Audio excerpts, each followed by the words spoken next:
नमस्कार। Two in one unconditional love spiritual love and light channel पर मैं Usha Kiran Paul आप सभी का हार्दिक स्वागत करती हूँ। आज के इस वीडियो में हम बात करेंगे गुरु और केतु इन 10th हाउस कि जब गुरु और केतु 10वें भाव में होते हैं तो क्या होता है, जो जातक की कुंडली है वह कैसी होती है, जातक की जो व्यवहारिक ज़िंदगी है कैसी होती है और स्पिरिचुअल लाइफ कैसी होती है। जैसा कि मैंने पहले भी कहा है कि कुंडली को दो प्रकार से देखा जाता है, एक मटेरियल लाइफ में और एक स्पिरिचुअल लाइफ में।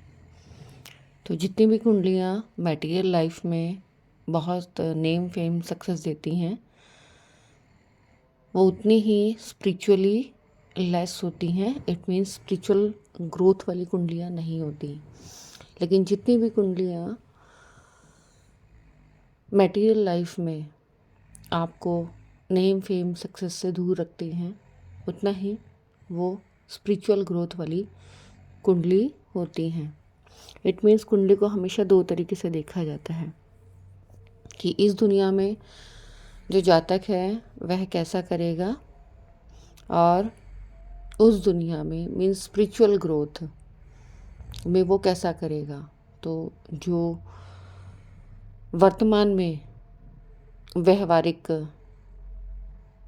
तरीके से उस जातक की कुंडली अगर अच्छी नहीं होती है तो वो स्पिरिचुअली ठीक इसका ऑपोजिट, जैसे पैरेलल यूनिवर्स कहते हैं कि वो मिरर यूनिवर्स है और एकदम इसके एक के विपरीत होते हैं, एक दूसरे के विपरीत होते हैं। तो ठीक वैसे ही ये जो 10th हाउस में गुरु और केतु की युति है वो भी ठीक इसके विपरीत ही होती है कि जितना आप मटेरियल लाइफ में गेन करने की कोशिश करते हैं उतना आपको प्रॉब्लम आती है। क्यों? क्योंकि आप एक वैरागी प्रवृत्ति के होते हैं, डिटैच्ड पर्सन होते हैं। मीन्स ऐसे पर्सन अपने आप को हर चीज़ से विरक्त सा महसूस करते हैं। इस दुनिया में उनका मन नहीं लगता, किसी भी कार्य को करने में उनका मन नहीं लगता, लेकिन वो अपने साथ स्पिरिचुअल गिफ्ट्स लेकर आए हुए होते हैं। वो साइकिक गिफ्ट्स जो उनके अभी अनलॉक नहीं हुए हैं, क्योंकि केतु का अपना तो कोई सिर है नहीं। तो जिस भी ग्रह के साथ वो युति करेगा, कंजक्शन में आएगा, तो उसके गुणों को वो ले लेगा। जब केतु गुरु के साथ युति बनाता है तो वह जातक को स्पिरिचुअलिटी की तरफ लेकर जाता है।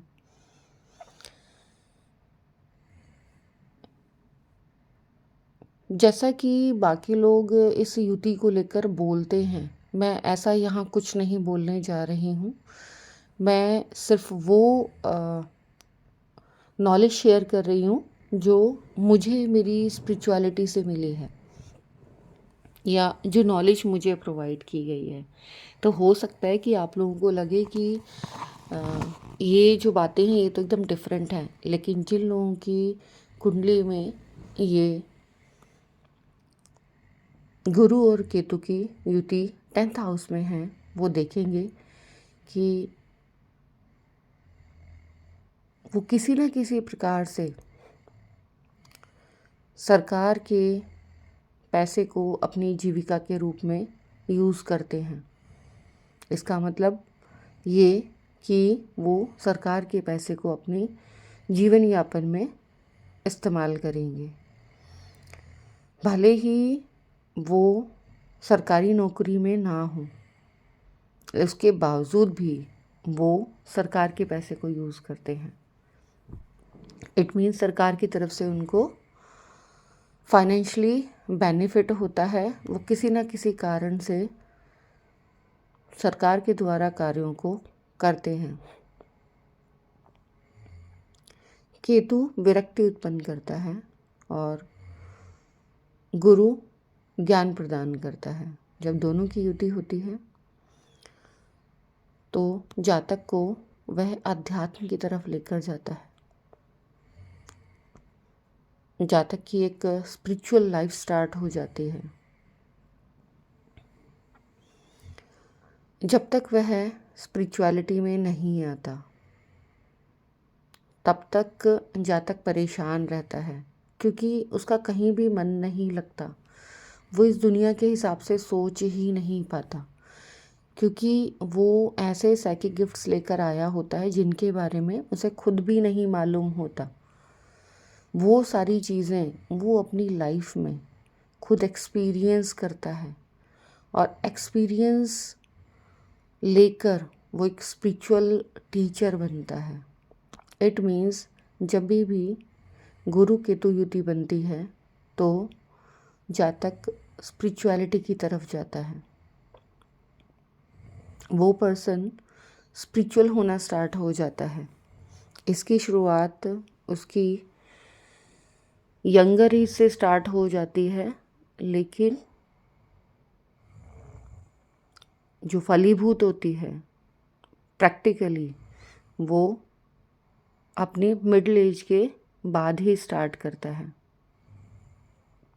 चाहे वो चाहे या ना चाहे, मीन्स वो स्पिरिचुअल टीचर बनना चाहे या ना बनना चाहे, लेकिन जीवन की परिस्थितियाँ कुछ ऐसा कमाल कर देती हैं, कुछ ऐसे सर्कमस्टांसेस क्रिएट कर देती हैं, कुछ ऐसी परिस्थितियाँ बना देती हैं कि ना चाहते हुए भी उस जातक को स्पिरिचुअल टीचर बनना होता है। वो बनता ही बनता है। क्यों? क्योंकि उसकी लाइफ में उसने जितने भी लेसन्स लिए होते हैं वो उसका व्यवहारिक ज्ञान होता है जो उसे स्पिरिचुअलिटी में खींच कर ले आता है। और तब जाकर उसे पता चलता है कि उसके जो साइकिक गिफ्ट्स हैं वो उसको जिस तरीके से बाकी लोगों को बेनिफिट पहुंचाते हैं उसे वैसे बेनिफिट ना पहुंचाकर उसे दूसरों के लिए बेनिफिट पहुंचाने में हेल्प करते हैं। मीन्स वो खुद स्पिरिचुअल टीचिंग्स गेन करता है अपने एफर्ट से। मीन्स उसे सब कुछ अपने एफर्ट से। तो इस जातक की ज़िंदगी में संघर्ष तो बहुत ज़्यादा होता है, लेकिन जितना भी वो गेन करता है वो सारा के सारा विजडम नॉलेज वो अपने पास तक ना रखकर वो उसे स्प्रेड करना स्टार्ट कर देता है। इसे आप एक तरीके से ये कह सकते हैं कि मोक्षा की तरफ उसके कदम स्वतः ही बनते चले जाते हैं। लेकिन 10th हाउस में ये युति होने का मतलब ये नहीं कि उसे वास्तव में ही मोक्षा मिल जाएगा। मोक्षा की तरफ उसके कदम स्टार्ट हो जाते हैं। अगर सूर्य 12th हाउस में हो तो डेफिनेटली उसका ये लास्ट बर्थ होता है और वो अपनी ज़िंदगी में वो सारे कार्य करता है जिससे उसे मोक्षा प्राप्त हो सके। वो भले ही यहाँ पर व्यवहारिक ज़िंदगी में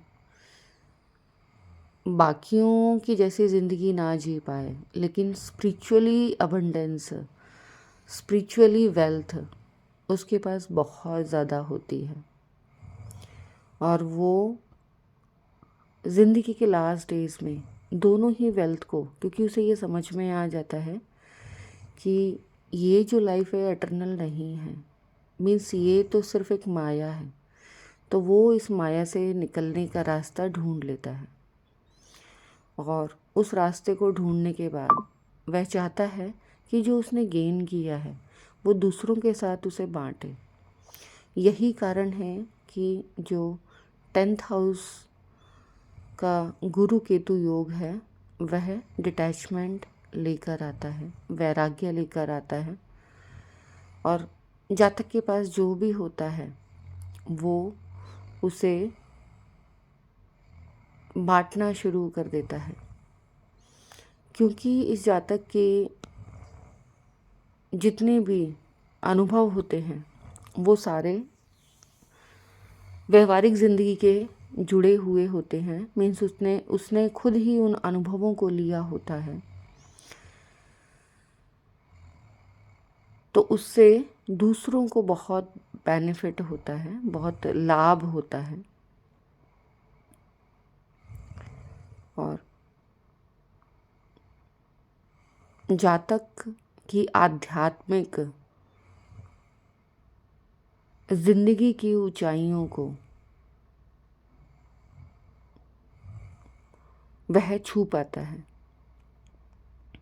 अर्थात अगर आप ऐसे जातक को देखेंगे तो वो एक समय में आपको भोगी मीन्स इस संसार की माया में फंसने वाला और एक ही समय में उनसे विरक्त रहने वाला, ये दो तरीके की जो पर्सनैलिटीज़ हैं वो उस पर्सन के अंदर आपको नज़र आएंगी। उसकी पूरी ज़िंदगी का अगर पूर्वार्ध मीन्स उसकी ज़िंदगी को 100% में अगर 2 पार्ट्स में बांटा जाए तो जो आधी ज़िंदगी है उसकी वो बहुत डिज़ायर में जाती है, बहुत बड़ी बड़ी डिज़ायर्स होती हैं। लेकिन क्योंकि उसे स्पिरिचुअलिटी में काफ़ी ग्रोथ करनी है तो उसे उस लेवल तक तोड़ा जाता है कि जो भी उसके पास होता है वो सब उससे एक एक करके ले लिया जाता है। और फिर उसकी स्पिरिचुअल लाइफ जर्नी स्टार्ट होती है और वहाँ वो सारी टीचिंग्स अपने आप व्यवहारिक ज्ञान के द्वारा सीखता है, जो भी अध्यात्म में उसे ऊंचाइयों तक, बुलंदियों तक पहुंचा देती हैं। वह नेम फेम के मिथ को, माया को समझ जाता है तो वो नेम फेम से भी दूर रहता है। लेकिन जिन ऊंचाइयों को वो छूता है वो चाहता है वो ज्ञान दूसरों को मिले, दूसरे भी वहाँ तक पहुँचे। तो एक बहुत बड़ा जो रोल प्ले है वो स्पिरिचुअल लाइफ में करता है और लोगों को स्पिरिचुअलिटी में, अध्यात्म में आगे बढ़ने में हेल्प करता है। अर्थात कहें कि जो जातक की ज़िंदगी है वह उसे अंत में स्पिरिचुअल टीचर बना देती है। ये युति हमेशा जीवन के अनुभवों को निखारती है और उस रैल्म के जो अनुभव है, आध्यात्मिक जीवन में जो अनुभव वह जातक करता है, उनमें से कुछ मैं यहाँ डिस्क्राइब कर रही हूँ। जैसे कि वह एस्ट्रल ट्रैवल कर पाता है, वह फ्यूचर फ्लैशेस के साथ साथ सामने वाले के मन में क्या चल रहा है वो भी जान पाता है। वह ऑटो राइटिंग करना सीखता है, वह एनर्जी शील्ड क्रिएट करना सीखता है, वह यूनिवर्स से अलाइन होना सीखता है। ब्रह्मांड का जो ज्ञान है वह सीधा ब्रह्मांड से प्राप्त करना सीखता है। वह अपनी बॉडी को, अपने शरीर को लाइट बॉडी में मीन्स ऊर्जा शरीर के रूप में परिवर्तित करना सीखता है।